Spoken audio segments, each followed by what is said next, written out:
Orang tua itu ada 3. Yang pertama, abukal ladzi waladaka. Orang tua yang menyebabkan keberadaan kamu di dunia, yaitu ayah dan ibumu. Ini orang tua yang dimaksud adalah ayah dan ibu pertama. Yang kedua, wallazi zawwajaka ibnatahu, yang menikahkan kamu dengan putrinya, mertua.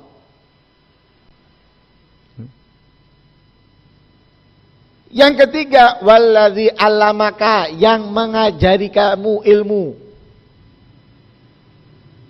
3 ini semuanya orang tua yang menyebabkan keberadaan kita di dunia, yang menikahkan kita dengan putrinya, dan yang mengajarkan kepada kita ilmu. Ini semuanya orang tua. Lah, apakah kedudukannya sama? Di dalam menghormati, di dalam memuliakan sama. Semuanya harus dimuliakan, semuanya harus dihormati, semuanya harus diagungkan. Akan tetapi mana yang harus didahulukan? Sama seorang istri, ada suami, ada orang tua. Suaminya harus dihormati, orang tuanya harus dihormati. Suaminya dimuliakan, orang tuanya dimuliakan. Tetapi mana yang harus lebih didahulukan oleh istrinya? Suami atau orang tua? Sama dengan seorang murid ini, dia memiliki 3 orang tua. Ada ayahnya, ibunya, ada mertua, baik yang laki ataupun perempuan, ada guru. Di dalam menghormati, di dalam memuliakan sama. Tapi mana yang harus lebih didahulukan? Yang harus lebih didahulukan adalah gurunya. Yang lebih harus didahulukan adalah guru. Makanya kalau dulu, murid zaman dulu, zamannya para salaf, itu kalau gurunya memerintahkan, dikerjakan tanpa mikir. Kalau sekarang diperintahkan dan orang tuanya memerintahkan, milih perintahnya orang tua dari perintahnya guru. Waktunya bersamaan, pasti yang dipilih orang tuanya daripada gurunya. Padahal dia harus lebih mengutamakan guru daripada orang tuanya. Loh, berarti kita nggak berbakti? Salah. Kita berbakti. Lah, kita harus memberikan kepahaman kalau memang orang tua kita nggak paham. Atau kita mengerjakannya, setelah mengerjakan untuk guru kita, kita mengerjakan untuk orang tua kita. Kalau dulu enggak, kalau sudah gurunya mengatakan, udah. Makanya dikatakan dalam sebuah syair, uqaddim ustazi ala birri walidi, wa in kana li min walidi albirru wal atfu. Aku dahulukan guruku atas kebaktianku kepada orang tuaku. Sekalipun orang tuaku memiliki kewajiban yang harus aku jalankan kepadanya, baik dari kelembutan atau berbaktinya kita kepadaku. Fahadha murabbir ruh. Guru itu adalah pendidik untuk roh kita. Waruh jauharun, sedangkan ruh itu adalah permata yang sangat mahal. Sedangkan orang tua hanya apa? Merawat jasad kita. Ya udah.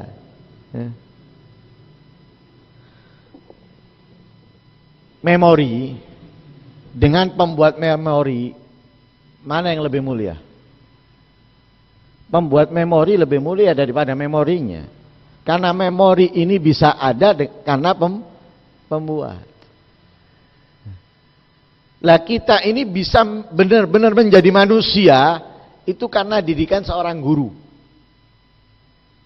Kita benar-benar menjadi manusia itu karena didikan seorang guru. Dari tidak faham menjadi faham. Dari tidak mengetahui menjadi mengetahui. Dari berada di tempat yang rendah berada di tempat yang mulia. Tadinya bodoh menjadi orang yang pintar. Berarti apa? Guru lebih harus didahulukan. Karena ini yang mengangkat. Yang mengangkat dirinya dari kehinaan menjadi istimewa.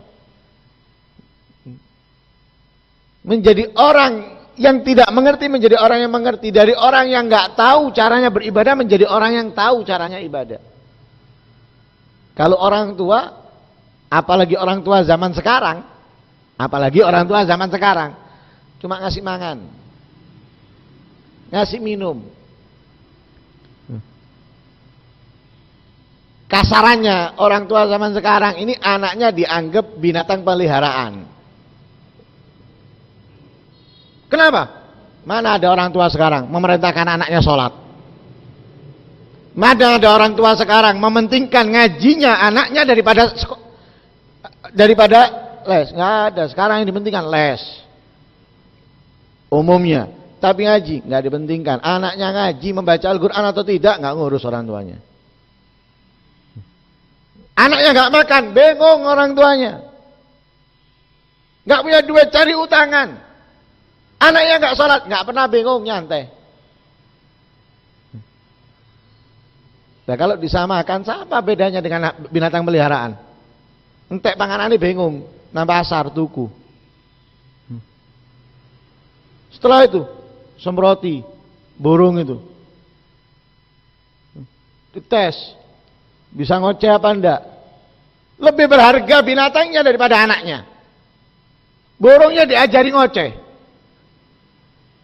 Setiap pagi nih, bangun tidur, burungnya dulu diajari ngoceh. Bagus apa enggak? Kalau enggak bagus, bagaimana caranya bisa bagus? Kadang rela masukkan suara burung di HP-nya, setel no, atau MP3 dan lain sebagainya, supaya nanti kalau lomba nomor 1, anaknya nggak pernah dipikirkan lomba ngajinya nomor 1, nggak pernah menjadi nomor 1 di TPQ-nya atau TPA-nya, nggak pernah. Coba, mau kita katakan anak kita lebih berharga daripada burung bagi orang-orang tua sekarang? Bagi mereka sekarang burung lebih berharga daripada anaknya. Lihat sekarang anak SD, SMP telantar di lampu merah, pakaiannya nggak karuan. Mana orang tuanya? Merasa kehilangan, mencari, memaksa anaknya pulang, dimandikan, diganti pakaiannya, diantarkan ke masjid, ke musola atau ke guru? Enggak. Makanya guru ini harus dikedepankan.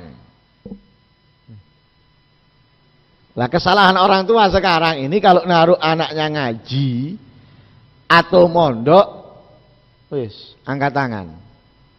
Apa jari gurune? Jari ini katanya seperti itu. Apa kata ustadznya? Tapi nyatanya ketika ustadznya melakukan sesuatu kepada muridnya, protes. Sedangkan dia tidak pernah menilai anaknya, bagaimana anaknya di madrasah nggak pernah tahu, bagaimana anaknya di pondok nggak pernah tahu. Tapi ketika dirasa tidak adanya perkembangan, protes, waras. Datang tanya tentang anaknya nggak pernah, melihat rapot anaknya nggak pernah, mendidik dengan tegas anaknya, balik-balik tak kandani, pancet, wis selesai. Seperti ini. Gimana ini? Kemudian kalau orang tuanya melakukan ini, melakukan itu, protes. Gurunya melakukan ini, melakukan itu, protes. Misal contoh, nggak boleh pulang, nanti protes. Nggak cukup anaknya yang izin, datangkan orang tuanya izin. Loh ini apa orang tua dukung anak ini? Bukan dukung gurunya, dukung anak.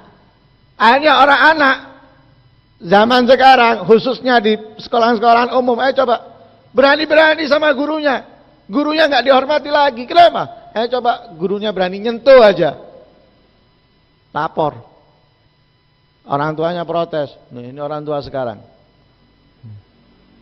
Padahal mestinya orang tua itu menekankan kepada anaknya untuk lebih memuliakan dan mendahulukan gurunya daripada dirinya. Karena anak ini bisa terangkat kemuliaannya, kedudukannya di sisi Allah karena seorang guru. Karena itu mereka lebih mengutamakan gurunya.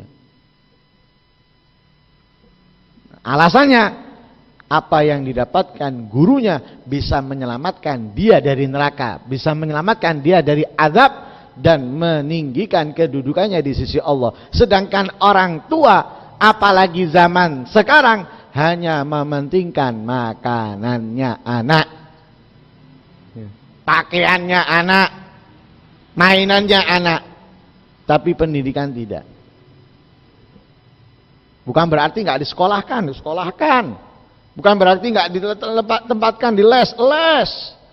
Tapi orang tua nggak pernah tahu bagaimana anaknya di sekolah, bagaimana anaknya di les, nggak pernah tahu. Cuma bisa ngeluarkan duitnya toh. Seakan-akan perhatian kepada anaknya, seakan-akan mendidik anaknya, enggak sama sekali. Pulang nggak pernah ditanya kok anaknya, apa yang didapat, paham atau tidak, nggak pernah ditanya. Tapi guru selalu menanyakan, sudah sholat? Apa yang dilakukan? Baca Al-Quran. Ditanya gurunya, melebihi orang tuanya. Nggak ngerti dimarahi, orang tuanya nggak ngerti, nggak tahu. Kalau guru ditanya, dimarahi muridnya, melanggar, dimarahi orang tua. Putus asa sudah. Paling kurang 10 hari, 1 bulan wis gak kuat wong tuane, nyekel ndas. Yang berbulan-bulan di pondok tambahnya lundas. Ndasnya tambah mumet. Ini orang tua zaman sekarang. Makanya harus lebih mendukung gurunya. Murid harus lebih menghormati dan mendahulukan gurunya daripada orang tuanya. Karena itu ulama dahulu itu kalau menghormati gurunya luar biasa. Diceritakan itu oleh Imam Sya'rani.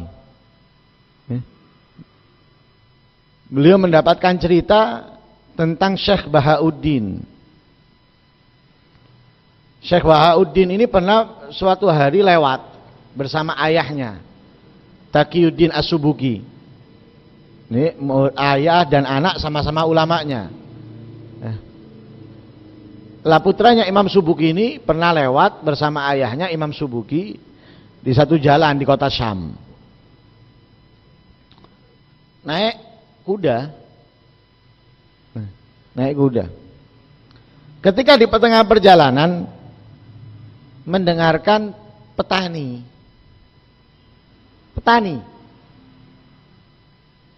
ngomong, aku pernah bertanya kepada Imam Nawawi tentang masalah ini dan ini. Petani bertanya, bukan duduk belajar dari awal sampai akhir, bertanya. Aku pernah bertanya kepada Imam Nawawi tentang masalah ini. Imam Subuki ini dengar ada yang ngomong tentang Imam Nawawi, turun dari kudanya. Imam Nawawi nggak ada. Yang ada itu adalah orang yang pernah bertanya kepada Imam Nawawi. Turun dan mengatakan, wallahi la arkabu wa ainun ra'at Muhyiddin tamshi.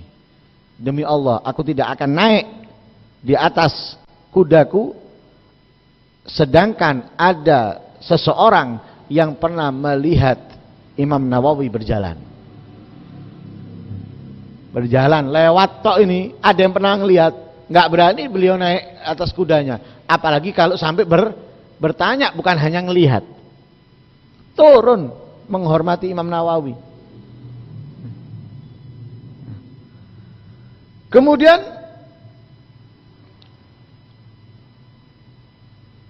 beliau tidak mau naik, akhirnya berjalan. sampai masuk Syam. Jalan sampai masuk Syam. Jadi kudanya cuma digeret toh sampai masuk Syam. Lalu Imam Sya'rani berkata, "Fahakadza ya akhi kanal ulama." Beginilah dahulu para ulama melakukan penghormatan kepada guru-guru mereka. Padahal katanya Imam Sya'rani, padahal Imam Subuki ini tidak menangi Imam Nawawi. Tidak menangi Imam Nawawi. Jadi keberadaan Imam Subuki, Imam Nawawi itu sudah meninggal. Nggak menangi. Tapi karena Imam Nawawi ini di antara guru-gurunya, maka itu adalah guru.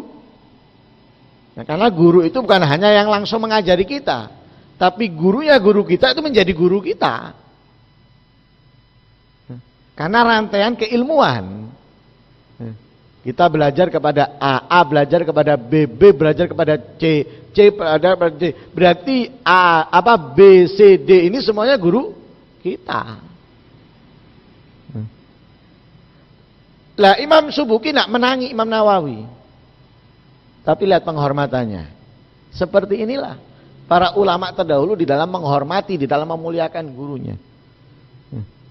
Sekalipun tidak menangi tapi tetap menghormati. Nah, itu butuh penghormatan kepada guru. Ya, guru ini harus lebih kita hormati, lebih harus kita muliakan. Mudah-mudahan Allah Subhanahu wa taala memudahkan kita untuk menjalankan adab, akhlak apa yang diajarkan oleh Nabi Muhammad SAW di dalam kehidupan kita, dan mudah-mudahan kita bisa menjalankan apa yang diajarkan oleh beliau, dan mudah-mudahan apa yang kita jalankan menjadikan jalan yang lurus kita untuk mendapatkan ridha dan rahmatnya Allah Subhanahu wa taala. Amin Allahumma amin. Wassallallahu alaihi wasallam Muhammadin nabiyil ummi wa alihi wasallam walhamdulillahi rabbil alamin.